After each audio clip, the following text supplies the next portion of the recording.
Got it. So get this started. So hey everybody, Eric Gross, obviously do this with Randy typically, and he is unable to attend today. So we kind of knew that going in a couple weeks ago. So I have Dylan Cook with me, and I did not make him a host, so he'll pop up when he starts speaking. So I have known Dylan for a couple of years now. We both work in the Cincinnati market. Dylan is also an agent, also an investor, but he focuses more on the investor side. So he's got kind of a cool story in terms of what he focuses on. So it's not just buy and hold, it's not just flips, it's kind of a mixture. He also wholesales. So Dylan, if you want to go ahead and say hi and introduce yourself a little bit. Yeah, no, thanks, Eric. Like Eric said, I've been in real estate since 2018. Started out with house hack. Me and a partner worked up. It was basically the buy and hold strategy for a while. And the reason for starting the wholesaling side was the things on the MLS didn't make a lot of sense. The numbers weren't penciling to us. Yeah. So then we started to dive into the off-market world. And I was a pharmacist before this, got my doctorate degree and everything. Mhm. And then started to do this full time October of last year of 2021. Yeah. Yep. And then so Dylan got licensed. He actually met with me before he got licensed. It was just asking questions. Should I do it? Should I not do it? What do you think the positives and negatives are? And I told him, I'm like, look, if you're just planning on doing this to have access to the MLS, I can always throw you access to the MLS. But he kind of knew that he was going to use that license, whether it's on market properties, to be able to get that commission back, which is a great way to look at it, or to be able to list properties of his own. So that definitely was a positive. And last year being your first year, do you know how much you sold as well? Volume wise, I think it was about 2.5 million. And I got licensed in May. Yeah, which is for Cincinnati, it's a decent amount. I mean, it's an average of 10 homes, which most people aren't going to do in their first year. So definitely cool to see. So we brought Dylan on when I was talking to Randy. Last week we did direct mailers, and I have some more stuff I'm going to talk about direct mailer wise this week. I know that's one of the things that you do a lot, Dylan.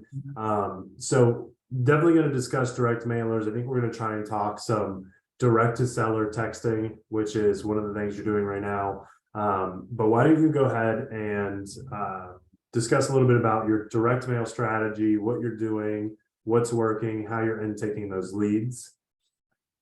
Yeah. So starting with direct mail, that has been my most abundance of deal sourcing. But we are consistent where we spend anywhere from $5,000 to $7,000 a month on direct mail. And the average is about 50 to 60 cents. Or a little bit higher if you choose to do letters instead of postcards. Lately, we've done nothing but postcards to keep our costs down. As far as what data we pull, it is a lot of the same high equity, non-owner, absentee list. Honestly, that's the majority of our list. Okay.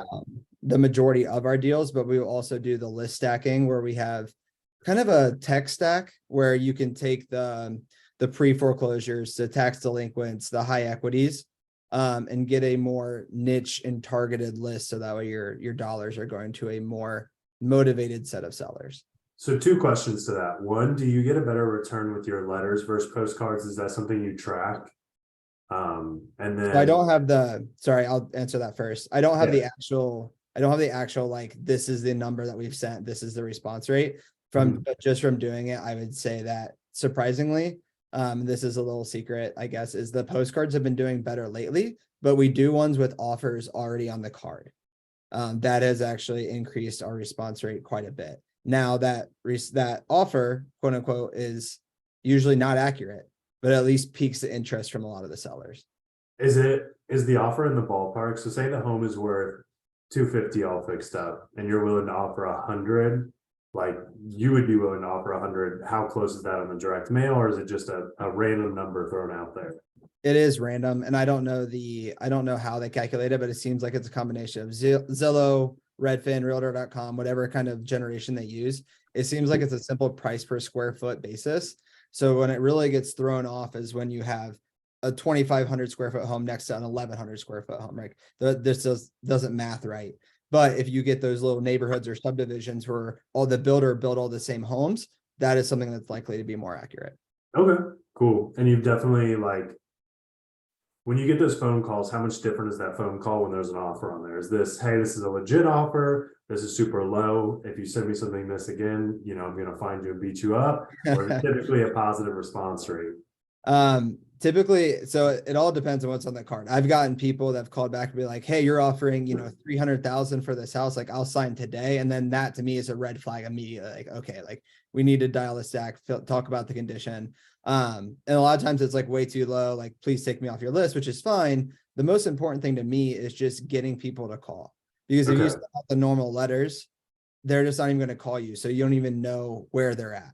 You have Yeah. to start those conversations, which is the most important part. Yeah. So, and then when you niche down, so we talked about this last week. One of the things I'm seeing a lot of investors do, or at least the ones that are getting better response with their direct mails, is we're all sending out direct mailers. So if you're sending it to the same list, then it's just going to be more of a, do you hit them at the right time? The question I had, or the question that, or the thing I brought up last week was, the more you niche it down, the riches are in the niches. How much are you going into that? Are you trying to get creative? Like, I was saying last week, we have somebody in Cincinnati I know that's looking for tax delinquent, but the property was transferred into their name, in terms of they inherited the property. So there was a transfer recent, it's tax delinquent, so they don't even know that they probably own it. Then there's the back taxes. So then what they're doing is, once it gets sent out, these people are like, I don't even know what this property is. And they go, well, you own it, you owe 15,000 on it, I'll give you 15 and 20 to move, and then we'll go from there. So to answer your question, yes. One thing that I think I do differently that a lot of people who direct mail don't do, is one, I track all my return to senders. So everyone that sends out those not absentee lists that gets a return to senders, they probably don't do anything with them. I will mark them in the CRM, then I'll skip them, and then I'll text them or call them. And so I just, because people don't take that extra step, I get contact a lot more people. That's one thing that I would say we do. And then the other thing is just speed to lead, which I know is a cliche term, but for example, I just talked to someone who has a foreclosure and they didn't even know that the house was getting foreclosed on, or even that they were listed as a defendant. Okay. And I had actually talked to them before they were even filed papers, but that came straight from county. If you wait to get from a list source or a prop stream or some other kind of place for you, you might be a little bit too late to the game. Okay. No, I definitely agree. I think it's the return to senders, I think, is interesting because that's something we've done too, with Turnkey, me and Eric, is if we get a return to sender, we actually dig in and try and find that information. And I was cold calling. So I would just cold call, say, hey, we tried to send this out, didn't make it out to you. Any interest in selling? When you were pulling the records from county, like, how is that working for you in terms of what information? Because that's another thing we talked about last week. Data is probably one of the most important things that you can pull off, because 100%. if you have really bad data, it doesn't matter how many mailers you send out. You can send out a million. It's not going to make a difference. So that county information that you're getting, what do you think about that? I definitely think it is what sets us apart a little bit. And what Okay. what I do is I'll go in and I'll figure out what to pull. And sometimes it's laborious, right? Like, all they give you is a parcel number. Then you have to take that parcel number and go on the auditor, get the owner's information, get their tax mailing address. Yep. But I'll create a Loom video and then I have a VA basically take it from there. Yeah. Okay. Yeah, and I know VAs, we didn't talk about this last time. We actually had, for the off market stuff, we had a cold calling VA that we used on the flipping side for a while that we got a couple deals from. It had mixed results. Like, I had my VA telling people like, hey, we'll give you a cash offer. And then to pretty much get a call, they'd be like, whatever you want. And I get people who call me on $100,000 house and they're like, yeah, I'd like $1 million. And I'm like, me too, but you're not going to Yeah. get that. Yeah. So we had to work through that, but we definitely got some deals that way. I think VA could be great. In terms of your direct mailers, like, is there anything that you think that, other than the stuff you've kind of mentioned, your data, the return to senders, is there anything that you think sets you apart compared to what other people are doing? Or is it just the little things? You have to be consistent. And so like we'll set up sequences that are automatic. So they'll send out on a cadence schedule of usually every 3 to 4 weeks. And so it's just like you said earlier, hitting them at the right time. Yeah. And I like direct mail because it has a stickiness factor where I'll get calls from letters I sent out a year ago. right? And that's not the same case with cold calling and or texting. And then the only other thing I could say to that is we do try to change up our copy from like the standard, like cash buyer, like no hassle, no repairs, etc. We'll try to be like, the latest one I sent out was like, what's your preference, Gold Star or Skyline, which is a very Cincinnati thing, but it also gets people to kind of engage with the letter a little bit. And I think that helps. So you're not always sending out, if you, because we talked about this last week too, 7 touches to typically get a response minimum. So you're not always just sending out, I want to buy your house cash. You're actually kind of, which I had not had any investor say that they do. You actually send out something that's a little bit more personal. That's like, what do you prefer? So maybe they're getting it and they're like, okay, maybe this guy isn't just some sleazeball. Yep. And then we've done things like add a QR code to the postcards. So that way they can go straight to the website. It gives a little bit of credibility that way. Okay. That has mixed results because a lot of the sellers can be older and they're just not going to do it.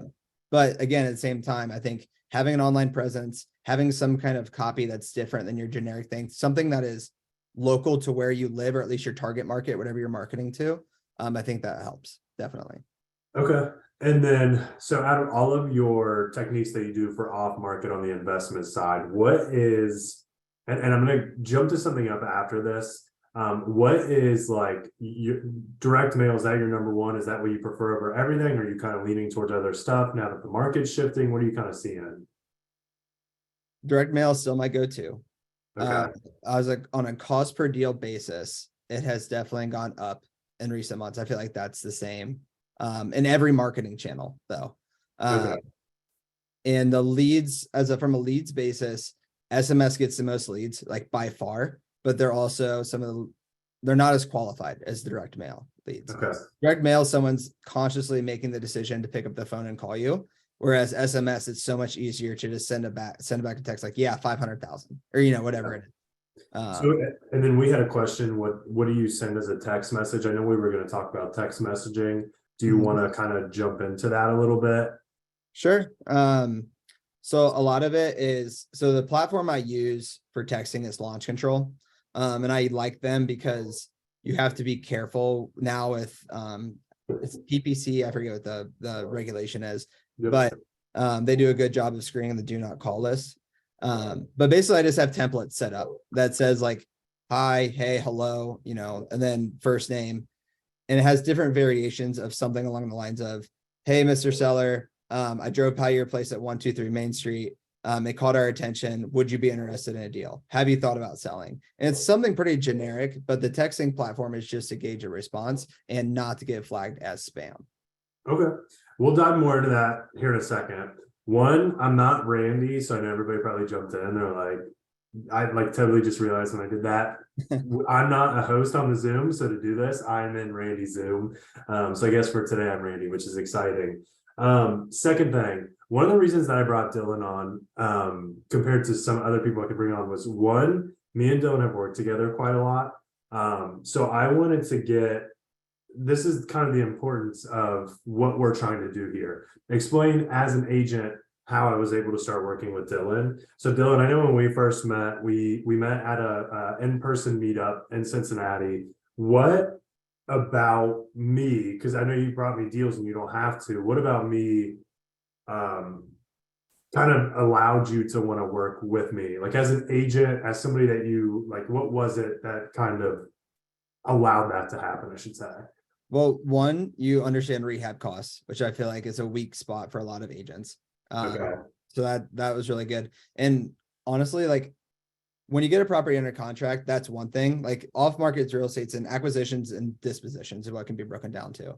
And dispo, if you don't have a buy box of a hedge fund or something like that, is actually more challenging than I think people think. Unless you have like the investor lists, the blast emails, yeah, you can do all that. But if I can send it to Eric, knowing he has a buyer, whether through Eric, his turnkey partner, or somebody else, I am more than willing to pay that commission just for ease of business. And then I can go back to what I'm good at, which is generating the leads and talking to sellers. I don't want to take my time and talk to, vet 15, 20 buyers, right? If I can send it to you for a fee, we'll do that all day long. Yeah. So, and I think that too is like super important for agents because when we start to work with like the investors that I work with, I try to have somebody who's going to purchase for every single end goal. So I have the flipping company that is the majority of my business, that if I can, I'm trying to acquire a flip for them. But I also have buy and hold investors. I have other wholesalers. I have multifamily. I have out of state. I have in state. I have people who are looking at just, so it's really important that I think we try and spread it out and not just get stuck on one investor, because if you do that, and I, with Dylan, like if he sends me something and it doesn't match what I am looking for the flipping side, I'll send it out to other people and I'll go, hey, I have no interest, but I have 3 people who might. So I think that's important too, but I think we kind of skipped over that part at the beginning. I just think it's important that, you know, you build that relationship and you also can, again, provide value. Back And I to know the you text. network a lot, Eric. So that's what goes on what you said. I know you network a lot and have a lot of buyers. So this goes Yeah. line to line what we just said. Yeah, and I mean it's important, and like Dylan's one of those investors to me that I would prefer to work with. Like on the wholesale side, we have a lot of people in Cincinnati that we joke about that are just really bad wholesalers. There's companies that if they send a deal across my desk, I know it's going to be just garbage. Like as soon as I see the name on the top of the email, I know what's going to happen. I know Dylan. He as a wholesaler, as an investor, as an agent, he really knows the numbers. So I know he's not going to send me like, hey, look at this flip. I got an ARV of 600. And the ARV is 200. And I'm like, dude, I just wasted 20 minutes of my time running comps and doing all this stuff. So back to the texting. So I think we've got direct mailers kind of try and do stuff a little bit different. Maybe don't just send a bunch of cash offers. The riches are in the niches. Try and hit every data point. When it comes to texting, what are you seeing that's like working really well? What are you seeing that could be improved upon? So texting is a different beast where it is more of a volume game than it is anything else. So I send out 20,000 texts a month, which is a lot. And I have a VA that kind of filters those. Okay. And anybody that sort of raises their hand, that's not a sarcastic, I want $1 million for a place that's worth 200, gets pushed to the CRM and then I take over from there. Okay. So they're kind of more like a filtering mechanism, but that is really like high equity absentee lists. And there's really not niche down much from that, because I know I can touch a lot of people with texting, and it's because it's cheap. It's cost me like $800 a month to send out 20,000 texts, which out with direct mail is a lot more expensive. Okay. I think too with direct mailing and text messaging, the two things I've heard is you have systems in place. Yeah. So this isn't, and I think we run into this as both agents and investors. If I'm spending $15,000 on marketing a month as an agent or an investor, that's amazing. If I have no follow-up, or if I have no system in place to actually touch those leads or to convert them, then I'm just burning $15,000. So I think it's really important that you find something that works system-wise.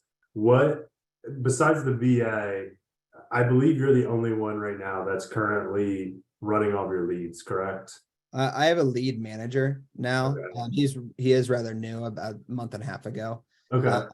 But his job is basically to just call people, engage their interest, and get some very basically like the 4 pillars of what we need, which is like motivation, price, condition of the house, and timeline.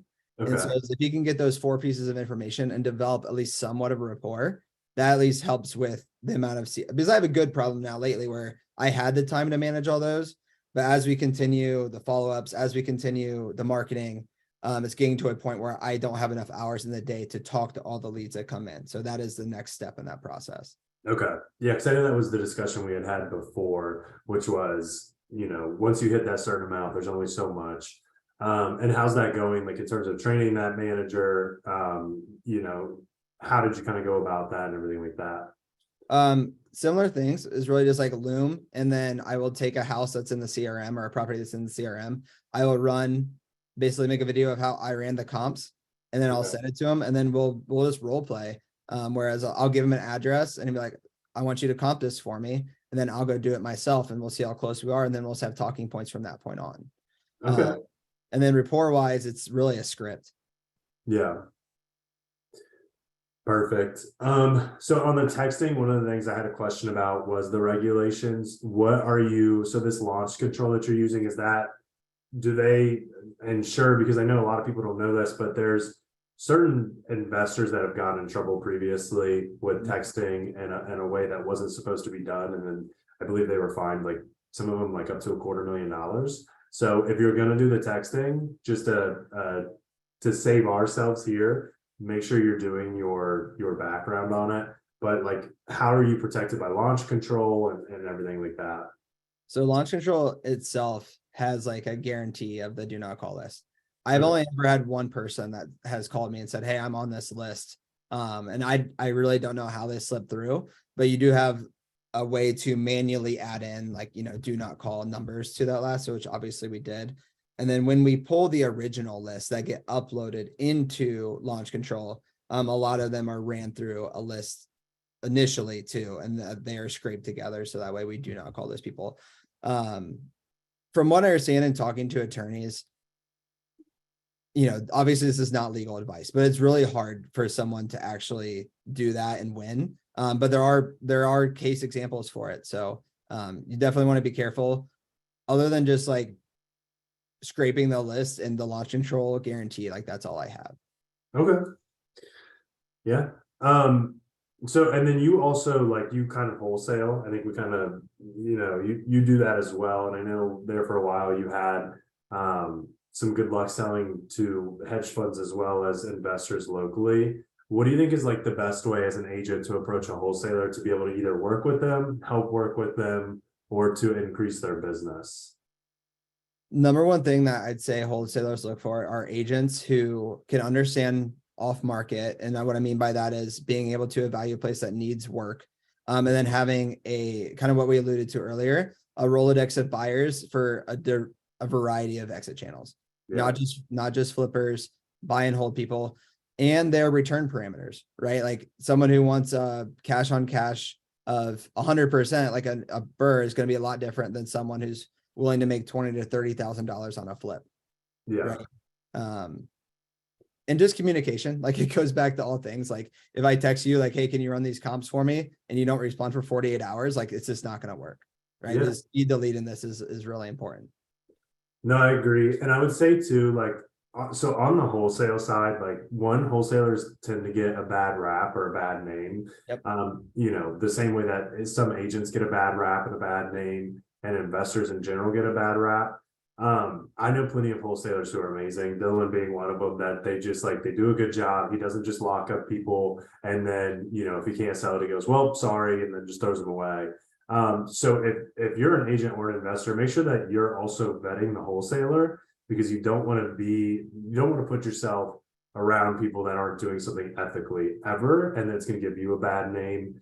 And then I think too, as like an agent, when it comes to a wholesaler, kind of what Dylan was just saying is we can offer value by running comps, having those buyers for properties. I've actually had a couple of new wholesalers who have sold us deals at really good prices because we talked them through what they were doing. We gave them our title contacts, we gave them our contract, so like, because we did all of that, they had a lot of people that were interested in the property, and they're like, nope, I'm good, like it's yours, you can have it, I'm making $5,000. And then I told them, I'm like, my number, this is my personal number, reach out to me anytime that you have questions, I'm always available. And they've continued to bring me deals, and they've also brought me homes to be listed as well. So cool. We talked about the text, we talked about wholesalers and direct mailers. What else are you doing off market wise that's like having some success for you right now?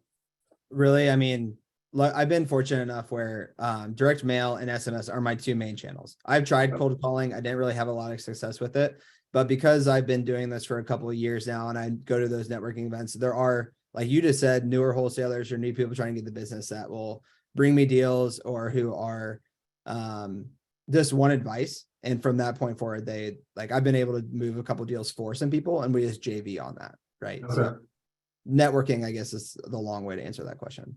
Okay. And then as like somebody who's licensed and an investor, what's a good way that you think we can work together? Because like I know the whole point that we're doing this is we're trying to benefit the investor, because you can use the agent to help run leads, you can use the agent to help with marketing, you can use the agent for market analysis and all these other things. But then as an agent, we want to be able to use the investor for listings and deals and leads. So what do you think, like, that you see on a day-to-day basis that, like, you know, investors can help agents and vice versa? Investors can help agents and vice versa. Well, like what you alluded to earlier a little bit with the contacts. I know I've called you several times and I was like, hey, I need an architect to come look at this place because I'm not sure if this wall is caving in or not. And like you just like providing stuff like that. To me personally, like the loyalty goes a long way too. So just because I've worked with you in the past, I'm more likely to work with you again in the future. And you can really collaborate on all sides of things. So I got my license, right? Like you mentioned, for my own flips and stuff, but because the wholesaling business has kind of taken up a lot of my time, if I do a flip or if I have something that's turnkey, I am more likely to give it to you or an agent and just list it on my behalf versus still me doing that, because that takes a lot of time. It takes a lot of effort. Yeah. Does that answer your question? Or want me to try to elaborate some more? No, because so like one of the things, like what I want people to see out of this, and I hopefully you don't mind me saying this, Dylan, is like, so I've worked with Dylan for a while and just recently super busy. And Dylan's like, dude, I got like this guy who wants to list 4 properties. Do you mind taking it? And I've also got this duplex that needs to get listed. Do you mind taking it? And he's like, it's just like, yeah, why? I mean, why would I say no? Now, Dylan didn't know that he was supposed to get a 30% referral fee, and I should have been quiet. Like, I was like, you know, you're supposed to get that. So that, I mean, that's a benefit of him being an agent. But because not only do we work with Dylan and we do a good job and we do all these other things, Dylan has come to us and said, I've got these listings. Do you want them? Can you help me here? So I think it is important that we're able to use that. It's meant to be beneficial. It's meant to be, you know, a relationship that both of us add value to each other. And one thing to add on that, you go back to reputation and you said that wholesalers get a bad name. I know with confidence that if I refer a wholesaler, sorry. It's one of those direct mail leads, speed to lead. Yeah, I'm working through 2 phones, so that's why. But if I send someone like the one down in Elmwood the other day, I know that Eric's going to take care of that seller the same way I would, right? And I don't want my reputation and my business to get like a bad name. So having someone that I can recommend that I know will do the same thing I would goes a long way to me as well. And that trust is already kind of built in. Yeah. I'm gonna jump back to direct mailers. I do want to focus most of we have about 10 minutes until we do a breakout room. I do want to focus as much attention as we can on this, because I think direct mailers are probably the most common off-market source of deals for investors. Do you use a company to source out like your direct mailers, or are you actually designing them? What are you doing design wise? No, I use open letter marketing. Okay. They're free for anyone to use. They've been great. They would be the 3rd mail house that I've tried. And my favorite one so far. I'm actually gonna write that down too. I'm stealing it. No, that's fine. Just use my referral code. And when you're taking these calls for direct mails, how many do you track KPIs with your do. Okay. How many mailers are you having to send out to get a call or a contact? So per contact, it's probably like every 100 mailer, or not even that, probably like every 50 mailers. Okay. But I can tell you the ones I just looked at is like cost per deal. That's like the one I track the most. And direct mail right now is one deal per about $3,500 to $4,000 spent for direct mail. Okay. So you're sending out about 7,000 to 8,000 mailers roughly to get one lead. And that tracks because we've done, I think, 6 so far this year at that deal flow. Yeah. So that's about right. Okay. How do you, so how would you feel about like co-marketing with an agent? Do you think investors should do that? Because like one of the things me and Randy talked about last week was we as like as agents are trying to market ourselves out there as much as possible. Would you ever have like co-marketing that says like, we can give you a cash offer for your house or we can list it? Is that something that you've ever like thought of? With you being an agent, I know it's a little bit different, but I mean, what do you think about something like that? I have not thought about that, but I think it could work because a lot of the ones that the high equity, like depending on what you're mailing, if you're mailing a tax delinquent or bankruptcy or something like that, probably not going to be the best return. Yeah, don't want to list it. High equity, and then even or failed listings would probably be another good one to mail to that list too. And then I would say, like, I started this to do my own buy and hold, right? So in 2022, out of the deal flow, we added 19 units, which was really good for us, but you have to have a clear end goal with the agent you do that with, because I don't want to send out direct mail and be like, oh, I'd want to keep this one, and then you want to list it, right? I don't want to create that friction there. So as long as you're on the same page of this is for a flip, or these are to generate listings, and this is how we're going to compensate each other when we get these, then I'd say I would at least be willing to throw some money at it to try it. Okay. Yeah. Cool. What else do you have to add? I'm going to try and do a breakout room early, and then at the end, I kind of want to do something a little bit different. Anything else to add? Anything that off market deal wise, anything like any nuggets, any tips? The biggest thing where I think other wholesalers, I won't say fail, but don't do justice I know it's cliche, but it's in the follow-up. If you don't have a way to consistently talk to these leads, then you're just not going to do deals. And then make offers. Like, I know, like, there's been times where someone wanted 250 and we locked it up for 160, right? So if you can develop that rapport and just make the offer, I never actually know what someone's going to say until they have that agreement in front of them. Okay, perfect. All right, so we're going to do breakout rooms. I'm going to do it for about 10 minutes. What I want you guys to do is just discuss some off-market strategies that have worked, what we've discussed about direct mailers. We'll probably we'll do about 10 minutes. Afterwards, I kind of want us to have a little bit of group discussion on what we're doing off-market deals, what's working, what's not working, where we think that the market's changing quite a bit. I think it's even in Cincinnati, I think with these rates, we're going to start to see a softening. So I'm going to throw everybody into a breakout room, stay for the breakout room, because then afterwards I'd like to do, I guess somebody who raised their hand. Go ahead and speak. If anybody wants to, this question is for Dylan. And Dylan, when you're doing your mailings, are they letters or postcards? We do both. We typically start with a letter, and then the sequences after will be postcard. Okay. And you use open letter marketing for everything? Correct. So do they do the design? I just pulled them up here. So do they do design and for your postcards, or do you do that and then submit it, or do they have templates? Or so they have templates, and I've never strayed from their templates. I will mix them up from which ones they provide. And I don't have any data to support like the pink is better than the yellow, which is better than the blue. But I just use whatever they provide. Okay. Fantastic. Thank you. And if you missed the beginning, the only thing we change is some of the copy, like some of the stuff that's actually written on the letters. Oh, okay. Yeah. That makes sense. To tailor it more to customize your brand or your jurisdiction. Yeah, correct. Mm-hmm. Yeah, that makes sense. Yeah. Cool. Thank you. No problem.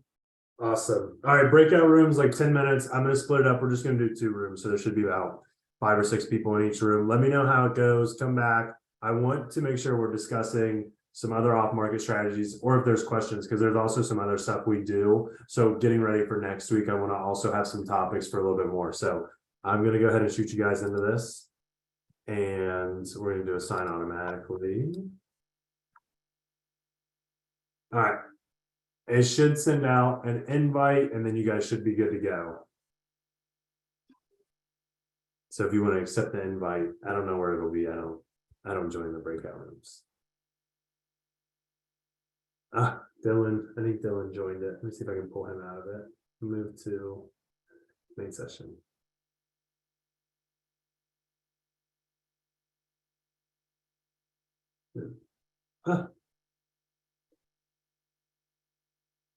Move to main session.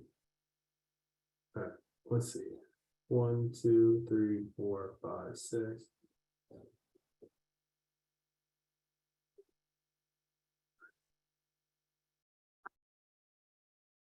I'm just glad that I know I can jump in there and then jump out, because I thought I was going to jump in. It's going to be like the Matrix. Like I thought I was going to ruin everything and then like not be able to come back to the meeting. Luckily, I'm under like Randy's account. So I'd be like, Randy did it. No, that's kind of what I want to talk about. Once this other room joins in, we'll kind of discuss. But I'm interested to get the takes of everybody, what they kind of see. And I know with Phoenix being a little bit different in California and Cincinnati and Tampa, and I want to get an idea of what everybody's kind of seeing and what that means going forward, and why it's like so important to network with both investors and agents.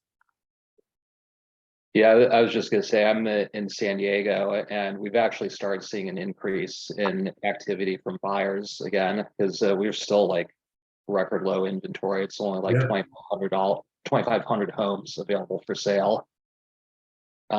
And people are like back to seeing multiple offers, which is different than, during early in the summer, back when interest rates peaked up, which unfortunately we had 3 rehabs hit the market right around that time. One that we were trying to list for close to $1.3 million, right as Oh no. right as rates went over 6%. So that was fun. Yeah. Back for a So while.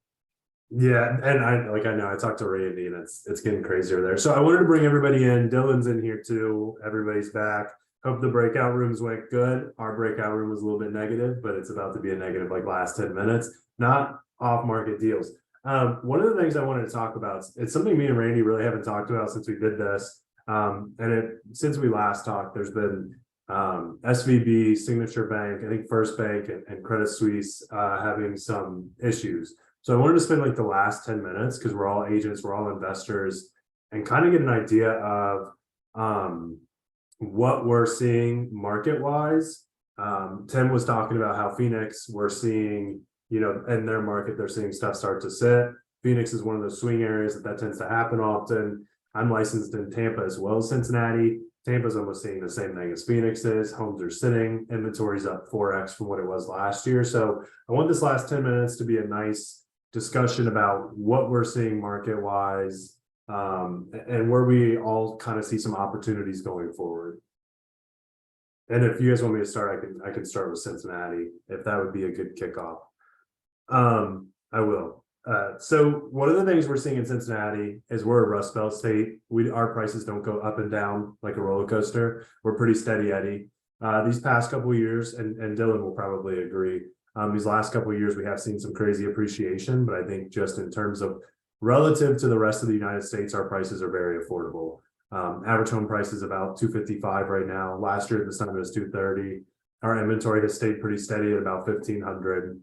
On the investor side, I think the thing that we're struggling with the most in this market is finding deals and making the numbers work. Sellers are still wanting to get the largest amount. We just don't see that cushion. I think that's something else that Dylan could also talk about. So what I see going forward, I'm interested to see what these interest rates end up doing now that we're increasing interest rates. But we're, at least as of now, just going to remain a hot market. What I'm seeing in Tampa is complete opposite. So I'm seeing homes sit forever. And again, that's a high appreciation area. Homes are getting listed for $425. They were bought for $475 last year. So, as an investor in Cincinnati, I would probably still be doing flips right now more than I'd be doing anything else. Buy and hold numbers might not make as much sense with the 7.5% interest rate. And Florida, I wouldn't be purchasing anything if I was an investor, at least in the Tampa area. If I was doing anything down in Tampa right now, it'd probably be short-term rental, and that's it. Even then, I probably wouldn't touch it. So that's what I'm seeing in my 2 markets. If anybody else wants to kind of go next. No, I would just piggyback on what you said real quick. If I take on a flip, I want it to be in that first time home buyer market, which is obviously different between you're at, but 200 to 300,000 here. I would not go like the Indian Hills, which is like the 1 million, like affluent parts of our area. Mm-hmm. Yeah, that's actually been our niche for the past couple of years. On the flipping side, we try to stay at an ARV below 330, which at 330, at least for our area, that it's still priced well, but most people can afford that. Anybody else want to offer in what they're seeing in their market, where they see the opportunity in their market, maybe where they have some questions on where the opportunity could be coming from? I'm Renee. I am an agent in San Diego, and it's obviously really, really hard because we're way more expensive out here. And so the margins are super tight. And we were just talking about that, but some places I'm seeing is where there's value add. So I have a contractor gal that's doing ADUs and putting up extra units. So if you can find the zoning or get the zoning or whatever, she starts with hard money usually. And she's doing well because she's really putting some additional units on properties, and she scouts them out and gets them for, I mean, decent prices, but it's still really, really hard. I mean, the margins are super tight, and she's got to have money to put it out to do it. So yeah, What do you see going in the future with doing that ADU? Do you think that's something that's risky to the investor? Do you think that's something that if the market starts to switch, that's not going to hold the same value add as maybe some other options? I don't know what her final numbers are, but I just think people will continue to rent. So if they can't buy, they'll continue to rent, and people still want to live here. So they'll come here, and whether they'll buy or rent, usually that's one of the ways that they kind of get to know the neighborhood, especially if they had moved to Texas and go, oh my gosh, I want to move back or wherever. And so I think the rental market will stay strong. Okay. So do you think pitching that to investors, like maybe any investors that you're working with, you can kind of discuss that too, like, hey, maybe flipping, you might not be able to pull out the same values because it's marginally kind of tough, but on the rental side, I still see that remaining relatively strong. Yeah, if they can improve the property on the main house, or add an ADU or another couple of units, or improve the units, add another one, add laundry and parking, whatever, you know, I think the value add is the big opportunity.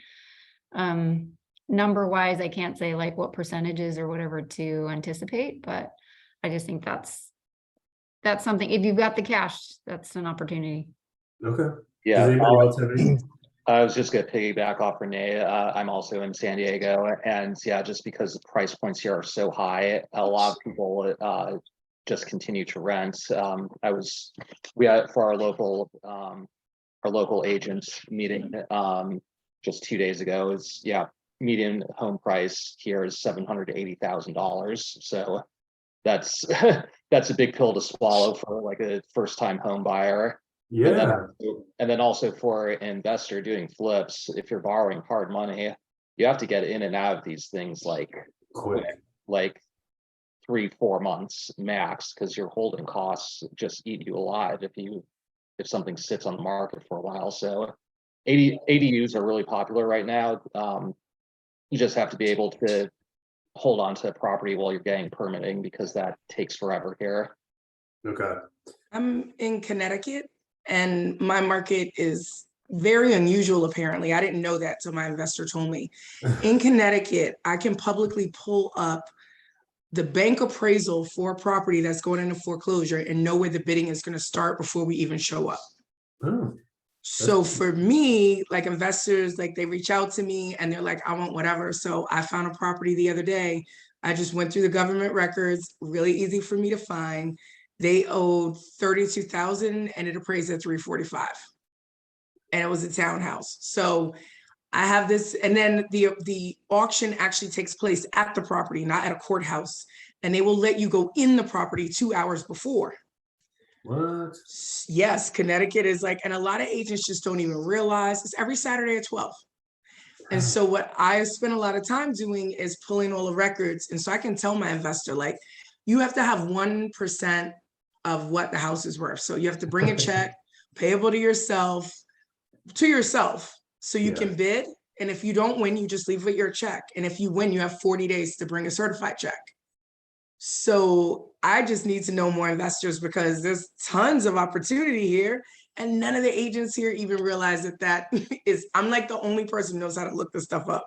So I'm trying to figure out how I can find investors, because I can get all that information before you even bid. And I get to walk in. So one of the things I learned during the auction, I walked in, one of my contractors told me, measure all the windows, measure all the doors, measure all the floors. So if you win while it's being processed for 3 weeks, I'm ordering windows, ordering doors, ordering everything.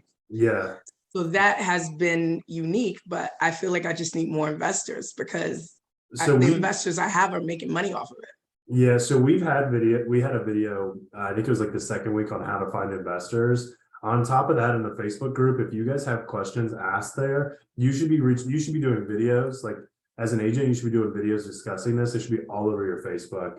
It should be on your YouTube. It should be boosted out. You should be doing paid content. Like you really should do like a Facebook ad, like a quick minute, like what you just pitched us. Because even Dylan's like, I'm moving to Connecticut, and I'm like, I might be too. Like you guys get snow, but I mean, if that's how the auction process works, like what's up? So that should be everywhere. But talk to contractors and then just go to local meetups. And I know me and Randy have discussed this too. I met Dylan at a local meetup. Local meetups are the best, and investors there are probably going to know that. But you can say like, I measure the doors, I measure the windows. You know, I will also run comps for you beforehand and all this other stuff. Add as much value as you can, pick up those investors because those are in listings, and as an agent, it's going to be huge. We're also starting to see, at least in the Cincinnati area, more foreclosures. Now it's relative. We haven't seen any because they've been on hold for the past 3 years. But I talked to a title company that runs a large portion of their business is foreclosures, and they said they have the most foreclosures come across their desk in February since 2017. Again, 2017 wasn't a bad year. We haven't had anything for 3 years. So stuff like that too, you know, that's something we're going to have to keep an eye out as agents and investors. Man, Connecticut. All right. Does anybody else have a state that is kind of like Connecticut that's apparently amazing to invest in? Because I thought Cincinnati was good, and now I'm defeated. And Kadisha, you could probably even you could find data on who the biggest cash buyers are in that local Yes. area. On And your then, auditor site. yeah, auditor site, then try to skip them, find out who the contact is, and you're going to make a lot of money. We've done that on the investment side. On the flip side, I have been tasked with going through the auditor site and looking at the largest cash buyers and seeing what purchases are being purchased in an LLC. You skip trace the LLC, it's state record, and then you can get their phone number and make a phone call. Does anybody else have anything else? Anybody live in a state like Connecticut? Because like our auctions suck. Me and Dylan's are like, you don't get to see the property. It's on the court steps. They're like starting at some bananas price. There's 57 people there that are, nobody's looked at it, and it goes for a price you can't even imagine. No, everybody's just like, Yeah, I had no idea it was unique. yeah. He jumped all over it. He literally was like, oh, and so that was what happened. A lot of older people, right, in those adult plus communities, they died with no relatives. So when I go through the records, I look for widow heirs, because that means there's no relative. And then the first bid is whatever they owed the bank. So as long as you bid $1 over what the lawyer will tell you the night before. I don't even have to drive around. I can find all this out before I even leave, which is why I like it, because I'm not running around like a crazy person. I'd post it in our group too. I bet you have investors that are looking to also expand in their market. Like Tim, we were talking in the breakout room. Phoenix is really tough. You're kind of going back to the Michigan area. This might be another way too, as well. You know, to add in rentals or flips on the side that you've got going on. So that needs to, especially if you're an agent, that needs to be like, I'd blast that out. I'd let everybody know. So we're coming up. Oh, go ahead. Anybody? No. We're coming up on the time, 5 o'clock. I'm gonna do some more. I think we might try and do like, and I'll ask Randy if he wants to do this. This was kind of just off the whim thing, but I thought it'd be kind of cool with the market's just going to continue to change. We're seeing it every day. So I think it's cool to see what's working in other markets, what's not working.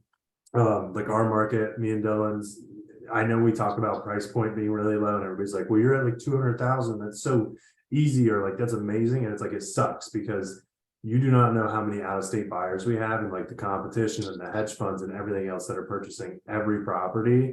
And Dylan can attest to it. Our inventory will probably stay extremely low because of what we're seeing. So I think it's cool just to see what's going on in other people's markets and what's working.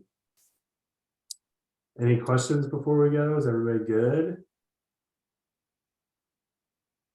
Thumbs up, thumbs down. All right, thumbs up works. All right, we'll end it there. I hope everybody has a good week. Next week, Randy should be back. Dylan, thank you. I know nobody's going to actually clap, but Dylan's awesome. No, thanks for having me. I hope people found it useful. Yeah, no, and Dylan's awesome. He's a wealth of knowledge. So love him. If you want to reach out to him, do it. And then I'll put his personal phone number on there. Everybody just reach out to him. Yeah, He's speed the please. lead, so he'll call. No, I'm just kidding. All right, guys, have a good week. See ya. Thank you.